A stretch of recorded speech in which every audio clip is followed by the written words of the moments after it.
7 bad ways to write JavaScript. Am I a bad JavaScript developer? Am I using 7 bad ways to write JavaScript? Let's find out. Article is by Evelyn Taylor. Evelyn, the eyes of my very few subscribers are on you right now. So hey there, JavaScript enthusiasts. Today we are going to dive into a topic that's important, and is knowing the right way to write JavaScript. The bad ways to do it. Yep, we'll explore 7 common pitfalls that might trip you up and leave you scratching your head. So let's buckle up and prepare ourselves for some wild examples of what not to do when writing JavaScript.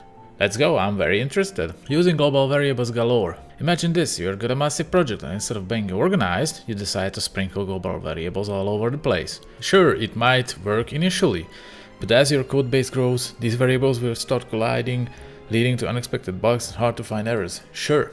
Very good advice. I can completely agree. Avoiding polluting your global scope, right? Properly encapsulating your code within functions and modules. That's right. That's exactly what you did. So this is a bad. I mean, this alone isn't bad. If this is all your code, it's fine.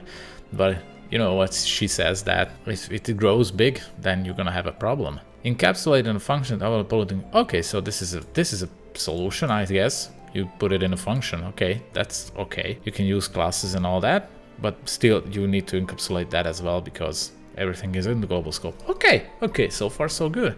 I'm not doing the bad practice. So far I'm not the bad programmer, right? Right? Callback hell. Have you ever seen those pyramid-like blocks of callbacks nested inside each other? This is the infamous callback hell. It happens when you handle asynchronous operations in a less than organized way, making your code difficult to read and maintain. True, instead embrace modern features like async await or libraries like Promise to tame this monster. So, oh my god, what's this? I kinda like it though. It's not that hard to read, but it's bad, it's really bad. So instead of that, you do this. You do wait and trying. Oh, try, catch. No, nobody does this though, I'm afraid. Nobody wants to try and catch. I don't know why. I don't know what's the deal, but you rarely ever see try catch. It's great, I mean, but I don't know. I rarely ever use it. Am I a bad programmer then? Probably not. Neglecting error handling. See, this is the try catch. Errors happen and ignoring them won't make them go away. Failing to handle errors properly can lead to disastrous consequences. Not always, though, that they can lead to, and sometimes you can just ignore them. Whatever. Whether it's an API request, file operation, or any other operation with potential issues, always implement proper error handling to keep your code stable and reliable.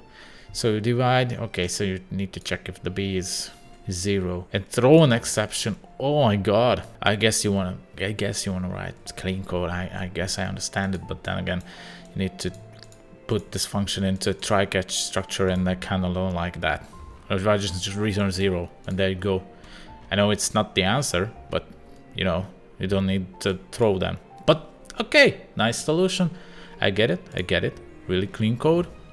Okay, relying on eval. What's wrong with that? What's wrong with eval? If you know what you're doing, you can eval all day long. Sure, eval can be powerful. With great power comes great responsibility. See? That's what I'm saying. If you know what you do, you just eval all day. Using eval to execute dynamic code can open a Pandora's box of security vulnerabilities. Alright, then okay, fine.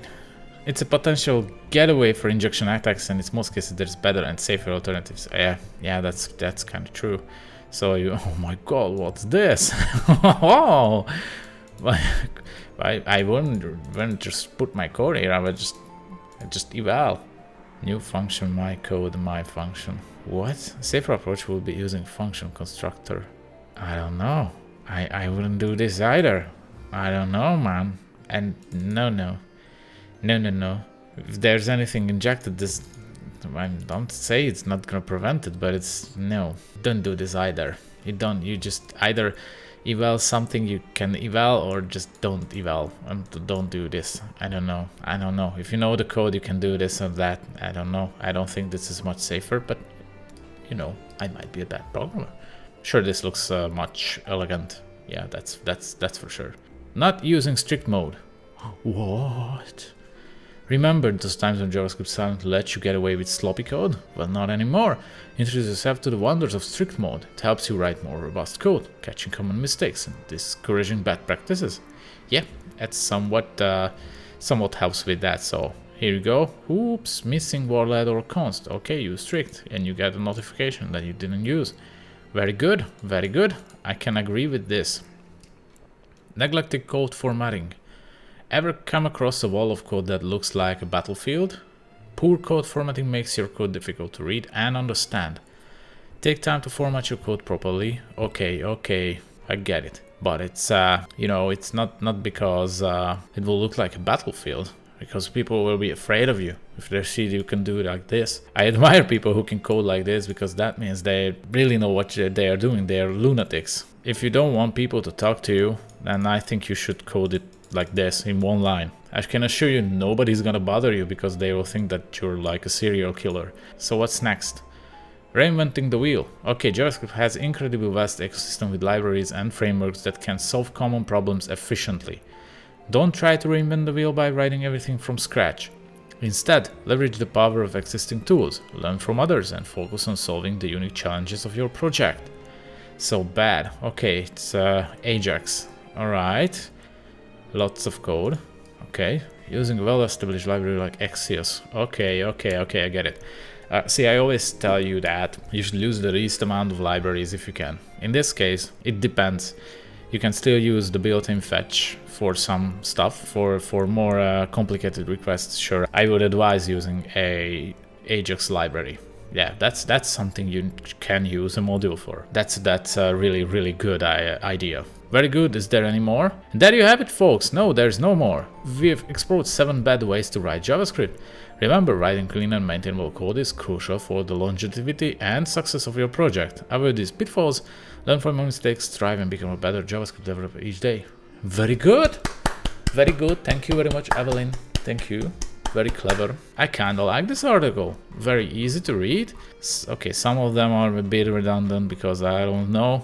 I don't think anyone writes this way, but sure, I know what you mean, that we need to be careful with the formatting, because when we go back to our code, then it's gonna be like, what?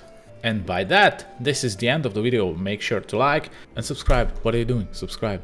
And also, leave your remarks in the comment section below. I will read them all, I will answer them all, and I see you in the next video. Goodbye.